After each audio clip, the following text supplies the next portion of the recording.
All right, turning now to what's being called a heat apocalypse in Europe. We're trying to tell you that the entire planet is about to be destroyed.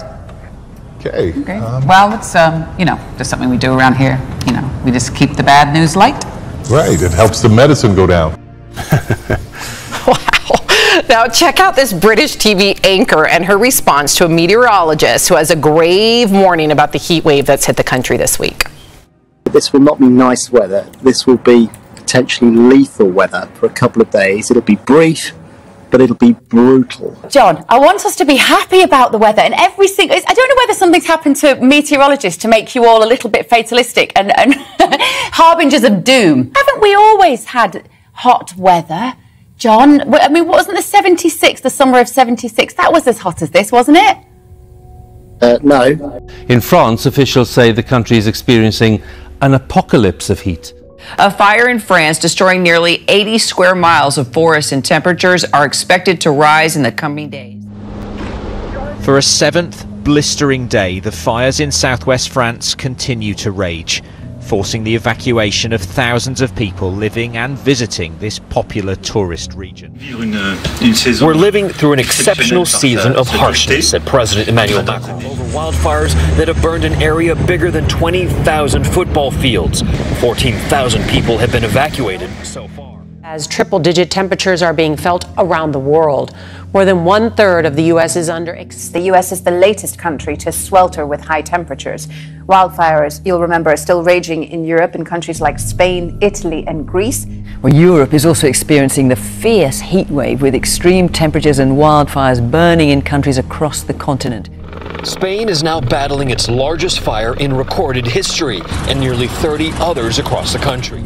Heat blamed for more than 1,900 deaths. In Europe, nearly 2,000 people have died because of the hot weather. Firefighters in Greece struggled to contain new fires around the capital of Athens. Wildfires are raging in Spain after days of intense heat. While in neighboring Portugal, more than 200 new fires were reported Friday and Saturday, with one person dying from heat every 40 minutes, 659 people in the last 7 days.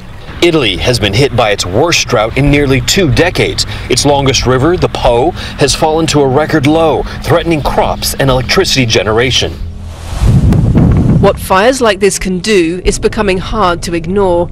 In Greece last night, firefighters watched as gale force winds swept flames through districts around Athens. Residents said the fire was moving faster than a car. The blaze, one lawmaker tweeted, "This is not summer, it's hell." It's Italy's worst drought in 70 years, and it's revealed ancient Roman ruins dating back nearly 2,000 years. But it's even worse in Italy's north, now in a state of emergency. UK officials issuing the first ever red warning. The extreme heat we're forecasting right now is absolutely unprecedented.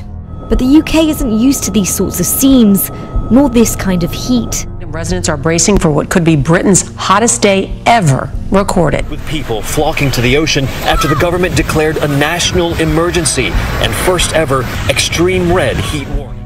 This is the scene in Wennington, as I said, London Fire Brigade declaring a major incident in response to what is happening across London.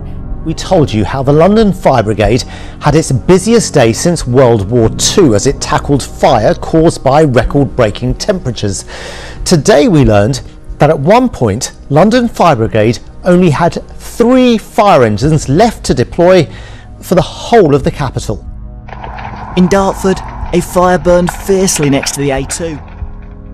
This was Dagenham on Tuesday, one of more than 1,100 incidents London's firefighters had to deal with that day, their busiest since the Second World War.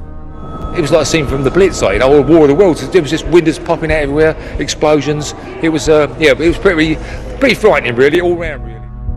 Well, we're being warned that climate change means these sorts of extreme temperatures will happen more regularly.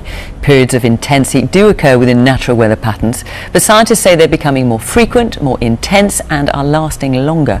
I don't know whether something's happened to meteorologists to make you all a little bit fatalistic and harbingers of doom. Haven't we always had hot weather, John? I mean, wasn't the summer of 76? That was as hot as this, wasn't it? No.